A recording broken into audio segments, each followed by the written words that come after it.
आपने जैसे बोला कि जब कोई पैसा देता है तो नहीं करना चाहिए, जैसे कि वो ब्लैकमेल भी करता है कि आपको मार देंगे तो फिर क्या करना चाहिए? भगवान उसके रक्षक होते हैं बच्चा, भगवान उसकी रक्षा करते हैं। हम आपके इस प्रश्न का बहुत आदर करते हैं और भगवान की बड़ी कृपा है कि आपने बड़ी सूक्ष्मता से ये बात पकड़ी, उसकी रक्षा भगवान करो सदा तिनके रखवारी, जिम बालक राखे महतारी। और जब भगवान रक्षा करते तो कोई पैदा नहीं हुआ त्रिभुवन में कि मार सके। पक्की बात समझ लेना, त्रिभुवन में कोई पैदा नहीं हुआ। हम कई बार वो घटना सुनाते हैं, हमारे एक मित्र महात्मा थे जो मौन रहते थे और गंगा की परिक्रमा करते थे। तो शाम का समय था, वो गंगा जी के किनारे भ्रमण और मौन रहते थे।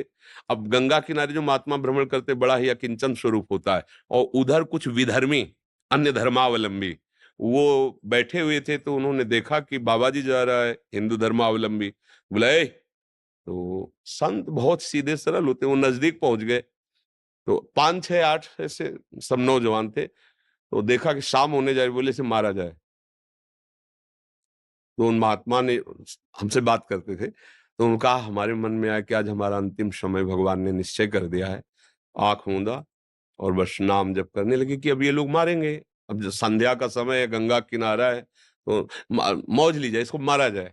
अब गाली देना और ऐसा, बोले हमने आंख मूंदी, बस निश्चय किया अब हमारा अंतिम समय। उनमें से एक बोला मार के दिखाओ तुम। देखो देखो वो मालिक बैठा है, उसने कहा मार के दिखाओ तुम। इसने क्या अपराध किया भाई, क्या बोला है इसने, तुम ऐसे कैसे मार दोगे? बोले तुम्हारे रिश्तेदार लगता है। आपस में थप्पड़ चलने लगे, महात्मा निकल गए। कोई नहीं, कुछ नहीं हुआ। वो कौन था बीच में जो टोक दिया? भगवान टोकते हैं। यदि आपका पूर्व का पाप है और समय समाप्त हो चुका है, तो मारे न मारे आपका समय समाप्त हो चुका है। और यदि नहीं, तो आप खुला चले जाओ, कोई मार ही नहीं सकता, पक्का समझ लो। भगवान रक्षक है, बिल्कुल उसे नहीं मारते। भगवान रक्षक है, भगवान रक्षा करते हैं, तो कैसे कैसे तुम्हें बताए। जीवन में हमने खुद देखे हैं कैसे कैसे भगवान रक्षा करते हैं, ऐसे कि केवल भगवान ही रक्षा कर सकते थे, केवल भगवान ही बचा सकते थे। तो दृश्य देखे हमने, भगवान बहुत कृपाल है। इसलिए पहला माला इसको पहनाओ, क्योंकि तुम इतनी एकाग्रता से सुनते रहो, ऐसा पॉइंट निकाला जो ये भी नहीं निकाल पाए। हमें इस बात का सुख है कि आप सब नवीन अवस्था के